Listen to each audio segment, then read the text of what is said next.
Alright, so some of the things we're going to be addressing with this truck is the big thing, the immediate thing is they swapped this truck to a 5.0 Mustang motor and swapped it over to carburetor. I have already played with some of the tuning. It's definitely a lot better. When I got the truck, I actually thought it had a cam in it. It was loping so hard, but in reality, the carburetor was just way off. And now it's idling smoother and just much better. But a couple things under here we're definitely going to address is one, I'm going to get rid of the old automatic tensioner for the alternator, and we're going to swap that over to a manual style, like a race car type tensioner with the bracket and the turnbuckle. The big thing under here is this radiator is like super close, so we're going to be changing its location. For one, I don't like it that the filler neck on it is actually lower than the motor. That can potentially create problems with the air pocket.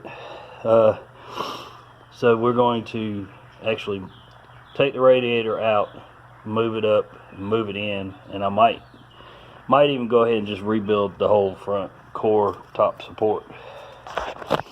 But probably the biggest issue with this truck is it does run and drive. There's a little thing going on with the brakes, but I might have got it fixed already. I just haven't been able to drive it enough to know if it's working right or not. I've only driven it twice around my block. But the biggest issue is the clutch. The clutch never disengages fully. And they've got it, I don't want to use the word rigged up down there at the clutch fork, but it's rigged up. And what it is they up under the cowl is where the pedals sit, and there wasn't enough room to put like a arm long enough on top of the pedal or something like that. And I don't know if they just got in a hurry. I don't remember the name of the shop that the fellow I got this truck from told me did all that, but I can tell you it was not Addictive Customs, because they are the ones who straightened a lot of this stuff out and probably made things a lot easier for me. But there was, with shows and stuff, he was taking it to shows too. They weren't able to address all the issues. So no problem. It is what it is. I'll get that straightened out. I've got a couple ideas, and on the rear, I'm actually really hoping, but the rear gets like almost no lift, even though the bags are cantilevered. And I've done a lot of measuring. I pulled the shocks off that were on there, which were actually C10 front shocks. Pulled them off and aired it up, and it gets like a mile of lift without shocks. So I've done a lot of measuring. I found the DJM 1700 series shocks are right within the tolerance of the measurements laid out, and they expand about 17 inches, so they should give me some really good lift, or at least about 3 to 4 more inches than it was getting. So we're going to get a set of those ordered up, and I'm going to try, and hopefully they'll go back on where they had the brackets already welded up, and I won't have to make any modifications to that, hopefully, but we'll see.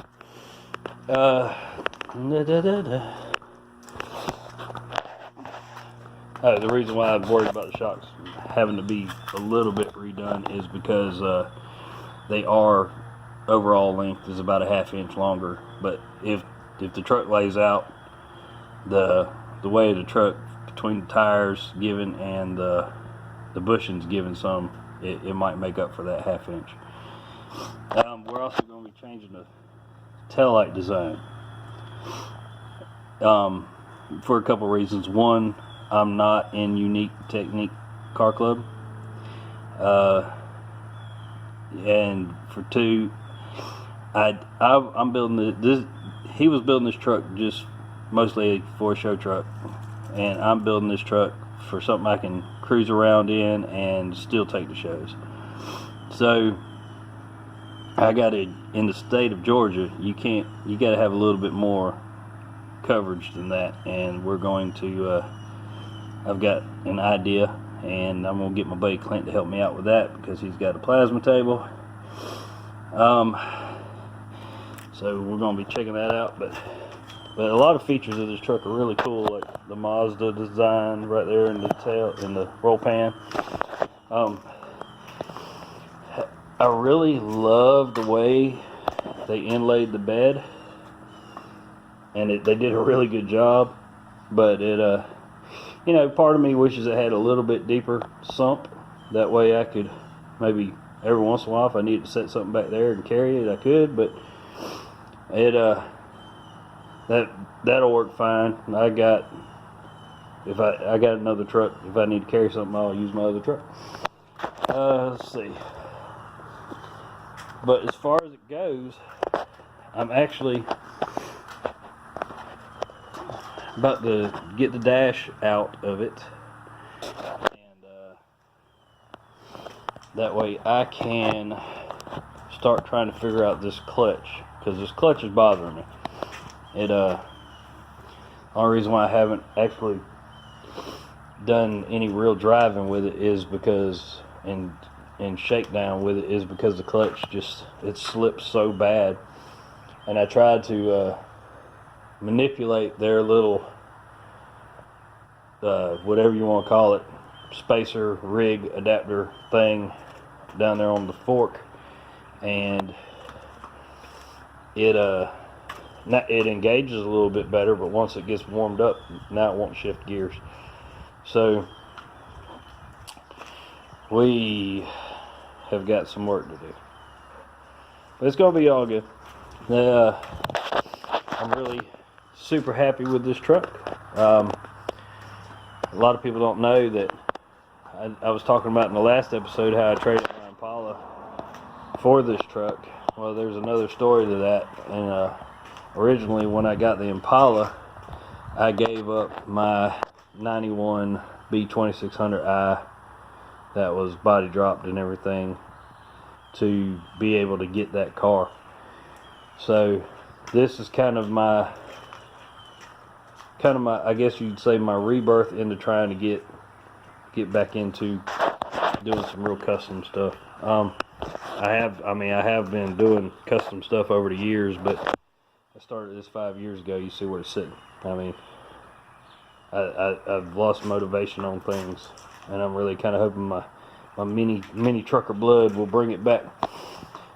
So, but we're going to start getting to work on some of these issues, and we will. I'll keep y'all updated as we go, and hope y'all have a wonderful, blessed day, and y'all take care.